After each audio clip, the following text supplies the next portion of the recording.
Namaste Saraswati Devi Gauravani Pachanini Nivasesha Sinjavadi Paskaja Disitari. I'd like to thank the organizers of this festival. This is one of the best festivals I've ever attended.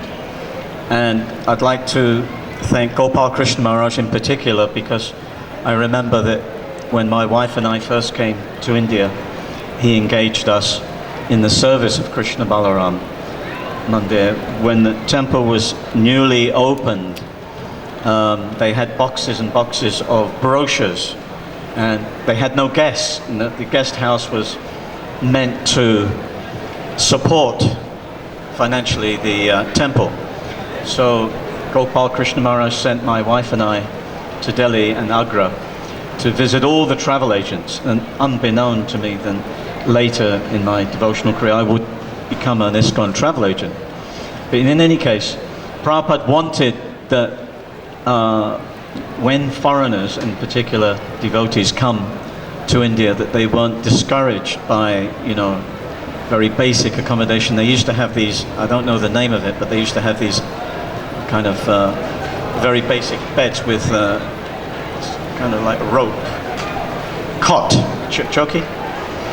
And we used to, when we first came to Vrindavan, in some of the dharmshalas, that's all you could get, it was like a cot.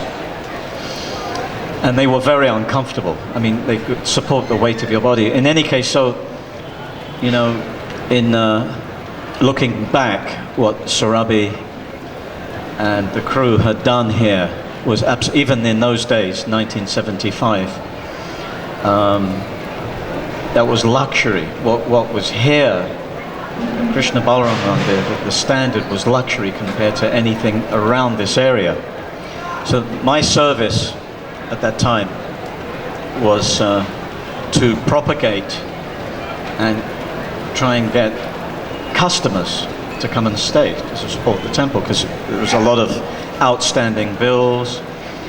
You know, I can't even imagine what it would cost to run this, and what to speak of this festival, how much would it cost to, you know, maintain this festival. So we have to look back in history, and if we go back, right back to the early days of ISKCON, and we can see the pioneering devotees, we have to really understand the austerity and the pain that devotees went through in the very early days. As Prabhu Vishnu was saying, that the manna, even it was given on a plate, but still the bailiffs came to try and repossess things to cover the debts that they had occurred. So when we look back in history, and we have to, sometimes new devotees, they don't understand why older devotees reminiscent, and why we place a lot of importance on these type of functions. And they're very important. These functions, they're not only important for the future generations, but for us, Prabhupada disciples, now we're 40 years down the line since this temple was inaugurated, we can see that many of us have gray hair, many of us have ailments, many of us on our last days, some of us can't even walk. You may not think that we're not well, but we're very unwell, many of us. And we're not sure how long it will be before we get to the next reunion. How long will it be? Another 10 years for the 50th anniversary? And how many of us will still be here? 80 years of age? I don't think so. I mean, I'll be 73 in 10 years. I mean, I'm 66, this is 65, so, but I can't even imagine, you know, being bent over with a walking stick. I wouldn't want that agony.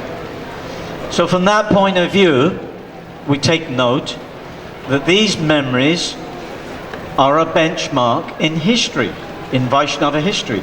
How Srila Prabhupada came with a briefcase or a trunk, an Indian trunk full of books with 30 Indian rupees, $60 equivalent, and kick-started Mahaprabhu's movement. So it is mystical. There's no doubt about it. It is supremely mystical how this movement evolved. We heard about Guru Kripa, how they were incarcerated by mafia, the police, the immigration. And in every country of the world, in Australia, the devotees were pounded. They were sidelined by the council. They had false allegations made against them. They wanted to put the boot in and stop the Hare Krishna movement. In Germany, the ex-Nazi regime was still in power in the police stations. They had conspired with fundamental Christians to raid the temple, to smash the temple walls, to find any shred of evidence to stop us preaching. There were all kinds of things. In every country, we were smashed. But somehow or another, Srila Prabhupada's movement went on. And the devotees, because they had faith in Srila Prabhupada, we continued.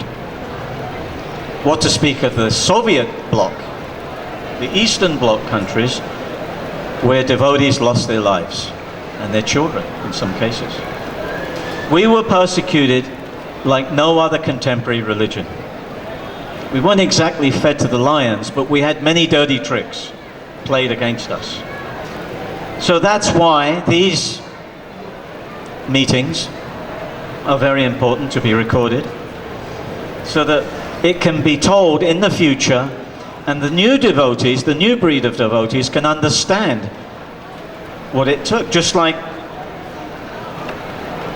I find it very unusual, Ayendra Prabhu came here around the quincentennial time, 500th anniversary of Mahaprabhu, and he started single-handedly and went round the clock on his own for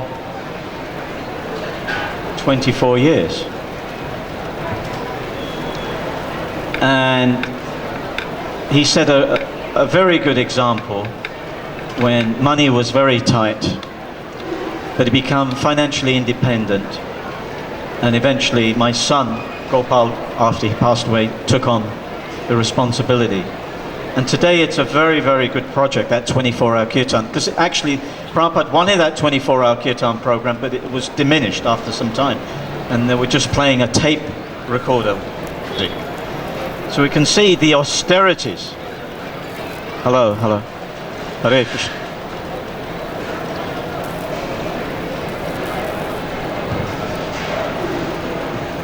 Five minutes. No sound.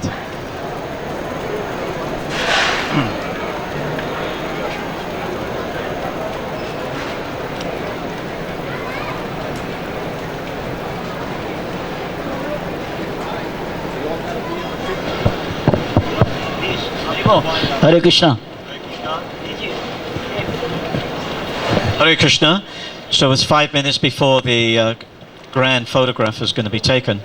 But we can see through all trials and troubles where Srila Prabhupada disciples had persevered here.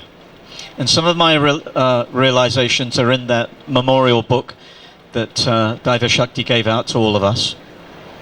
And I distinctly remember on the opening of Krishna Balaram Mandir, on this particular day, we had a grand Prasadam feast, and all the patrons, all the people that had helped, the Prabhupada disciples and all the life members were there. And when everybody had eaten their prasadam, there was one brahmachari that was serving everybody, and he was also serving the servers. And I'm not even sure if he received any prasadam. His name was Ganeshan Bhaktitirtha Swami, came to do. So in the mood of Krishna Balaram, he was serving all the assembled Vaishnavas. We try to remember our God brothers and sisters at this day. Thank you very much, and Hare Krishna.